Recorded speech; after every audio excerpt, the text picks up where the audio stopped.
Joining us now is Newsroom editor at UnHerd, James Billot. James, thank you for joining us. Donald Trump has declared that the pardons Joe Biden granted to the January 6th House Select Committee are void. He posted on Truth Social saying that the pardons that Sleepy Joe Biden gave to the Unselect Committee of Political Thugs and many others are hereby declared void, vacant, and of no further force or effect because of the fact that they were done by autopen. In other words, Joe Biden did not sign them, but more importantly, he did not know anything about them. The necessary pardoning documents were not explained to or approved by Biden. He knew nothing about them, and the people that did may have committed a crime. This is what Caroline Levitt has had to say on the pardons.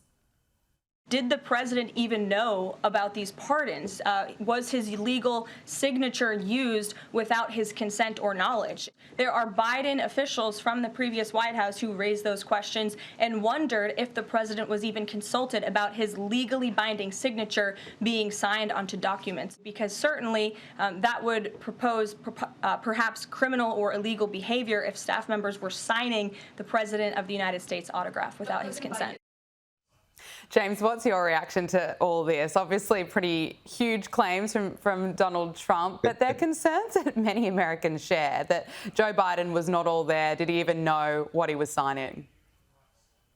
Yeah, I think that's exactly the right point. It's speaking to a larger truth in that this was a man who really was not really in the hot during those last 2 years in office. I think what Trump's doing here is a little bit of trolling.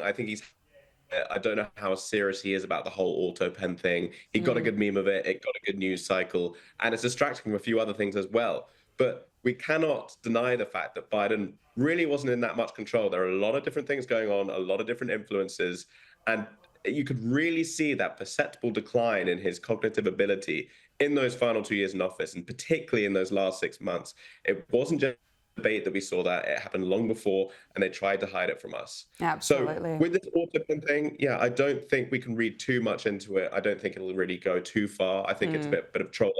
But again, it's just a reminder of just how different these two characters are when you've got the energy levels of Trump and how productive he's been versus Joe Biden during that torrid 2 years he was in the final couple in office. Yeah, it's a different world, isn't it, with a different president. But speaking of pardons, supporters of Trump, led by podcaster Ben Shapiro, are now fueling a major push to pardon Derek Chauvin, the former Minnesota police officer convicted of killing George Floyd in 2020. Now, of course, we all remember the video of Chauvin kneeling on Floyd's neck for several minutes. That went viral in 2020 and sparked the Black Lives Matter protests, and we all saw how dangerous those turned out. But Shapiro's petition has now surpassed 50,000 signatures. Elon Musk has shared that this was an idea that deserves some thought. It's something to think about. So it is gaining traction, and apparently has it been brought to Donald Trump's attention?